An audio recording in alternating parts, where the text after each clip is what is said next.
When was the last time that you actually looked at your schedule like a detective, looking for extra hours per week, looking where you could allocate those extra hours? What would you do if you actually had an extra full working day per week to devote to some quality projects? Welcome to This Week's Plan, where we help you transform possibility into reality. We help you accomplish the right things each week so you can enjoy a more balanced life, both personally and professionally. Join in as we share real-world, battle-tested strategies and techniques to help you center your focus, accelerate your results, and improve your momentum to avoid being overwhelmed. This isn't just about making it through the week. It's about fitting in all the right things. Now here's the host of This Week's Plan, Shane Fielder. Just a reminder before we get into this midweek pivot that we have a beautiful gift lined up for you, and it's sponsored by Samurai Innovation, and it's our 8 no-fail planning methods course. And this course will help you stop hacking your way to productivity and looking all over the internet in different places. And we have 8 methods, 8 ways that you can actually win this week.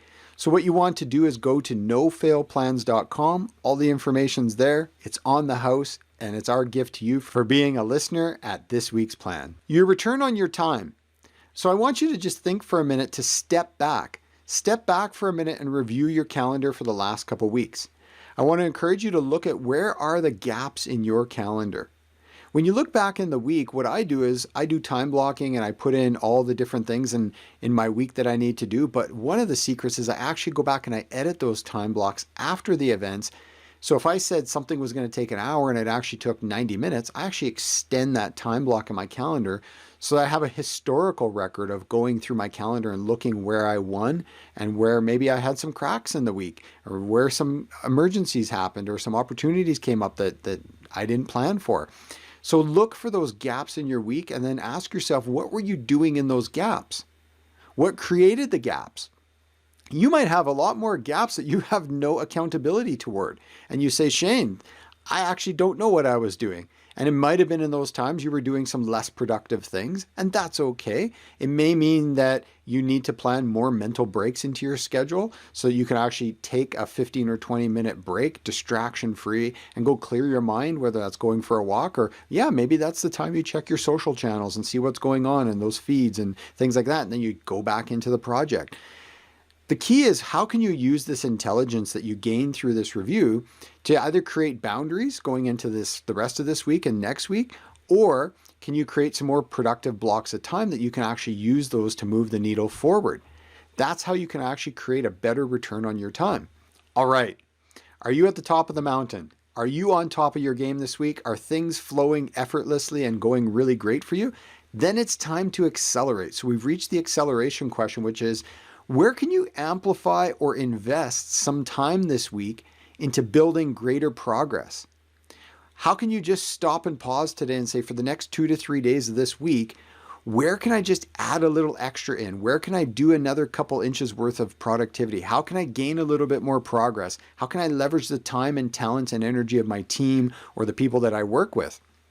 And that's how you can amplify your progress this week. If this week has not gone as planned so far, maybe you're in a valley. Maybe you've hit a low point. Maybe you've had some discouraging news. Maybe you feel a little defeated by just the enormity of the project that you're working on. That's okay. Now is the time to push over your domino of productivity. We want you to push over that next domino of productivity. So the question here is, and you should ask this question to yourself every day for the next 2 to 3 days. What 3 things can you do tomorrow morning? 3 things that you're going to do tomorrow morning before you check your email, before you communicate with another human being on the face of this planet. What 3 things can you get done? And I guarantee you, you will have the answer to this. And I also guarantee you that when you do those 3 things, you will unleash a force. You will unleash some positivity. And you may change the momentum in your favor than how you were feeling 10 minutes ago. So again, answer those 3 things, put it into the next 2 days, and see what the results come out to be for you. I want to remind you to join the show at This Week's Plan, and you go to thisweeksplan.com. There's a black box there. Fill in your question for me, and I look forward to featuring you on another edition of This Week's Plan or the Midweek Pivot. All right.